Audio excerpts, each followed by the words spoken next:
IPS అధికారి భార్య హత్య కేసులో దర్యాప్తు కొనసాగుతోంది.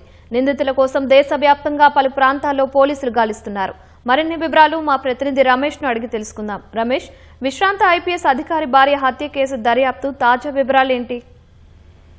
మాజీ ఐపీఎస్ వినయ్ రైజన్ భార్య హత్య కేసుకు సంబంధించి పోలీసుల దర్యాప్తు ఇంకా కొనసాగుతుంది. ఇప్పటికే ఈ కేసు సంబంధించి నిందితులు ఎవరైతే ముగ్గురు కల్పన సనిమా షేక్ తో పాటు మరో ఇద్దరు కూడా ఉన్నారో వాళ్ళకి సంబంధించి పోలీసులు అయితే ప్రస్తుతం అయితే గాలించడం జరుగుతుంది. వీళ్ళంతా కూడా నేపాల్ గ్యాంగ్ సంబంధించి వాళ్ళగా ఉన్నట్టు కూడా పోలీసులు అయితే ప్రస్తుతం గుర్తించడం జరిగింది. వారు దేశం దాటి నేపాల్ ప్రాంతంకి వెళ్లే అవకాశాలు ఎక్కువగా ఉన్నాయని చెప్పి కూడా ప్రస్తుతం నేపాల్ సరిహద్దుల్లోని ప్రాంతంలో కూడా దాదాపు ఇప్పటికే 10 బృందాలు కూడా గాలిస్తున్నాయి. కాబట్టి దాంట్లో కొన్ని బృందాలు అయితే అక్కడికి వెళ్లి ప్రస్తుతం అయితే గాలించడం జరిగింది. ముఖ్యంగా పూణే గానీ తర్వాత ఇతర ప్రాంతాల్లో కూడా వీళ్ళకి సంబంధించిన ఎవరైనా బంధువులకు సంబంధించి కూడా కానీ ఇలా ముఠాలకు సంబంధించి కూడా ఏమైనా సంబంధాలు ఉన్నాయి దాని మీద కూడా పోలీసులు అయితే ప్రస్తుతం ఆరాధిస్తున్నారు. దీంట్లో పని మనిషి కల్పనతో పాటు ఇద్దరు అక్కడ సీసీ కెమెరాల్లో ఫుటేజ్ ఆధారంగా అయితే గుర్తించడం జరిగింది. కానీ వీరికి మరికొంతమంది కూడా సహకరించి ఉన్నట్లు అని చెప్పి కూడా ఒక పోలీసులు అయితే ఒక అనుమానం వ్యక్తం చేస్తున్నారు. కేవలం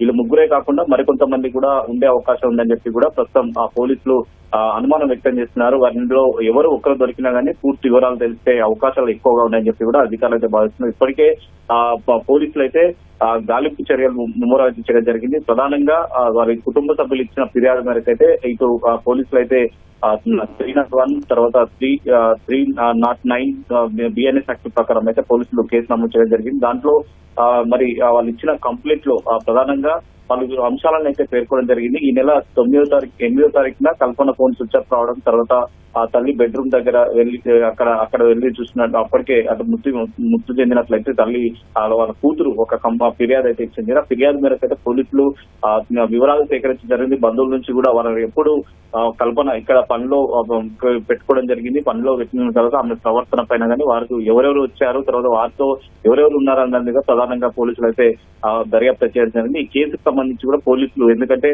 ఒక మాజీ ఐపీఎస్ భార్యను ఇంత దారుణంగా హత్య చేసి ఇంట్లో ఉన్న నగలు తర్వాత కొంతవరకు వాటికి సంబంధించి కూడా దోచుకెళ్లారు. కాబట్టి వారికి సంబంధించి కూడా పోలీసులు అయితే ఛాలెంజ్ గా తీసుకొని ఈ కేసులో ఎవరు నిందితులు ప్రధానంగా కల్పనతో పాటు మరొక ఇద్దరు నిందితుల కదలికలు అయితే కనుక్కోవడం జరిగింది. ఇక్కడ నుంచి ఇటు హైదరాబాద్ లోని నాంపల్లి రైల్వే స్టేషన్ ద్వారా కూడా వీళ్ళు ఇతర ప్రాంతాలకు వెళ్ళినట్టయితే పోలీసులు అయితే గుర్తించారు. కాబట్టి దాని ఆధారంగా సీసీ కెమెరాలు కానీ తర్వాత వారికి సంబంధించిన టెక్నికల్ అంటే ఫోన్ ఆధారంగా అయితే ఫోన్లు ప్రస్తుతం స్విచ్ ఆఫ్ చేసి ఉంటున్నారు. కాబట్టి దాన్ని టెక్నికల్ గా ఇంకా ఈ సీసీ కెమెరాల ఆధారంగా వారు ఎక్కడ దిగారు, ఎక్కడి నుంచి ఎక్కడికి వెళ్లారు అన్న దాని మీద కూడా ఒక స్పష్టంగా వివరాలు అయితే సేకరించి వారికి ఆ ద్వారా కూడా గాలింపు చర్యలు చెప్తున్నారు. అయితే ఇప్పటికే పోలీసులు అరెస్ట్ చేశారని చెప్పి కూడా సామాజిక మాధ్యమంలో కొంతవరకు వచ్చినప్పటికీ దాన్ని హైదరాబాద్ సిపి ఖండించడం జరిగింది. ఎవరు కూడా ఇప్పటివరకు మా అదుపులో లేరు, కేవలం వారి కోసం అయితే ప్రస్తుతం అయితే 10 బృందాలతో అయితే గాలిస్తున్నామని చెప్పి కూడా పోలీసులు అయితే వెళ్లిస్తున్నారు.